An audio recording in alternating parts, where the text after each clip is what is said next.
Everyone, it's time for us to go ahead and take a look at the Nintendo Switch Lite and see how this console's been holding up for the last few years now and kind of figuring out if it's still worth buying. Now, I will definitely tell you, I think it's still, worth it as a console. It's a very decent console for sure, but because of the, drop in price of the Nintendo Switch and the Nintendo Switch OLED in the used market, if you're comparing a brand new Nintendo Switch Lite and maybe a used OLED Switch or a used standard Switch, you might just be better off getting the original Switch or the OLED Switch in my opinion, but I'll talk about that throughout the video. Now if you want to pick up any Nintendo Switch, links will be down in the description. You can get them from there and you can help support the channel at the same time. Now funny enough, this year in particular, well last year 2022, I played the most amount of Nintendo Switch games and the most amount of Nintendo games I've ever played probably since I was like a little kid. With the Nintendo Switch Lite, and this console, I think overall sits in a very, very interesting spot because this console can play every single game for the most part that the OLED Switch and the Nintendo Switch can play. So these include games that I've played probably throughout the last year. Super Mario Odyssey, I love that game. I just actually started playing with it. I played the Super Mario Trilogy, whatever that specific situation was. I played Zelda Breath of the Wild, but I still haven't finished that game. Skyward Sword, the one that just came out, I think, or the HD one. There's been so many weird Nintendo games that I just now got around playing with.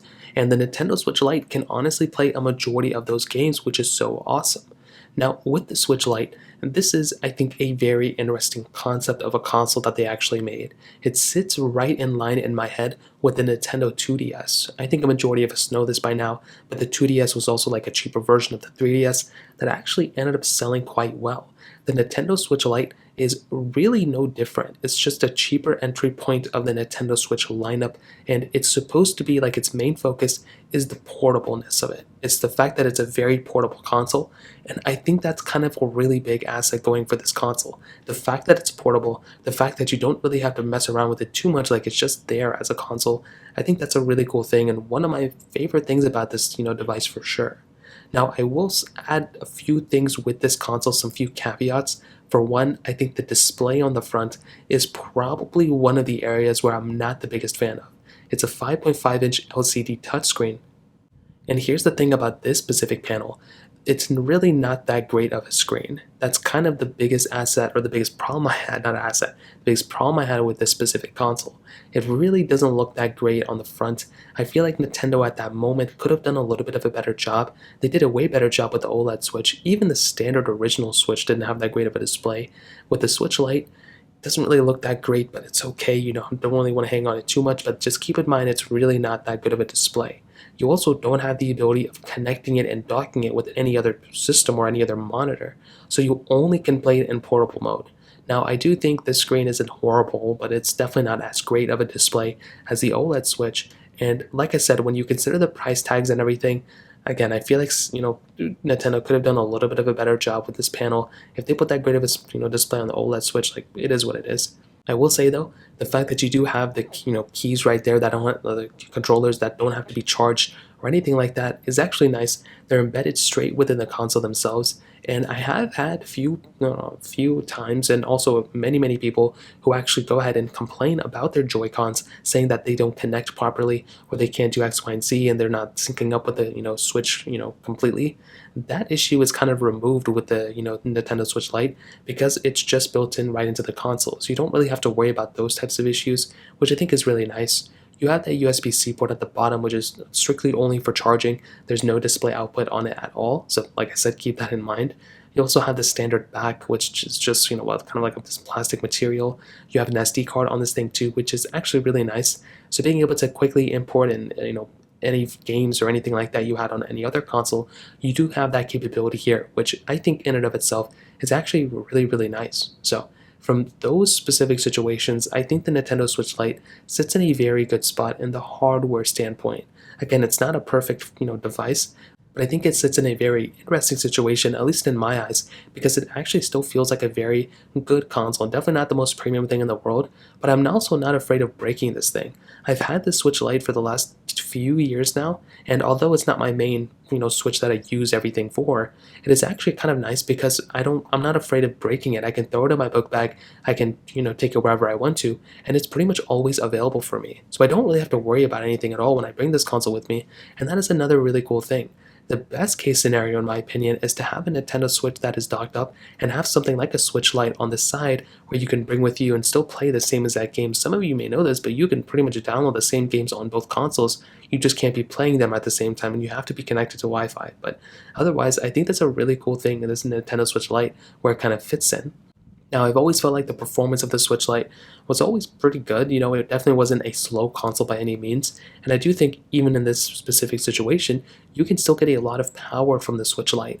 But it gives you as much power as that standard Nintendo Switch. And the issue that we're kind of running into nowadays is that the games that we are getting for these consoles that are just being, kind of, I will say, as optimized as possible for these consoles are starting to show its age. They're starting to be a little bit, not necessarily like, there's still a lot of games available. The new Legend of Zelda is coming out, but the issue that we're having is that the hardware of these consoles are not getting any better. The Switch, OLED Switch, and Switch Lite pretty much share the exact same internals in terms of the processing power and everything. So that is kind of an issue. Because we're rocking like a 2014 or 2015 chipset inside of this console, it's very hard to see some progression and see some, insane graphics improvements and all that stuff on these games if we still have these very old chipsets. Now, Nintendo was a little bit late, I guess, to the PlayStation 4, Xbox 3, Xbox One, competitor, since the Wii U was kind of a flop in a way.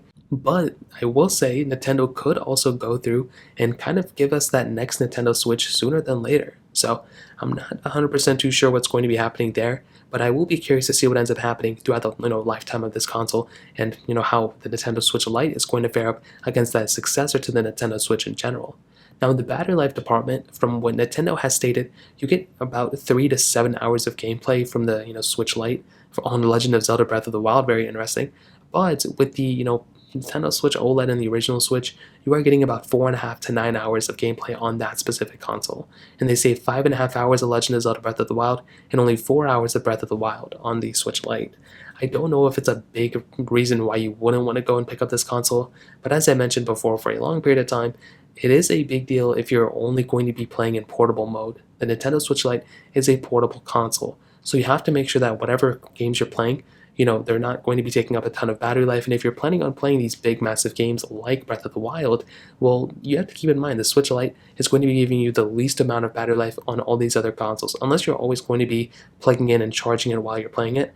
Again, it may just be better off buying that OLED Switch or the original Switch. So when it comes down to it, at least in this day and age, we are still in a very interesting spot. I think the Nintendo Switch Lite still has quite a bit of a future ahead of it. It isn't the first console I would recommend buying. I think there are many other consoles I would recommend buying, not necessarily competitors, but I think the Nintendo Switch and the OLED Switch are definitely better consoles than the Switch Lite, and I think everyone would agree with that. But there are a lot of people who like the Switch Lite because it is a smaller console, and a lot of people prefer it that way. In my opinion, I would probably just recommend going through and buying, the original Switch at the very least. But if it's a budget constraint, or if it's, like that's not available around you, well then quite potentially the Switch or the OLED, the Switch Lite might be the better situation for you. So that kind of covers it up. If you have any other thoughts or questions, let me know in the comment section below. Hit the like button, that would mean so much, but definitely hit that subscribe button. More importantly than everything else, I love every single one of you guys. Hopefully I'll catch you guys in the next video.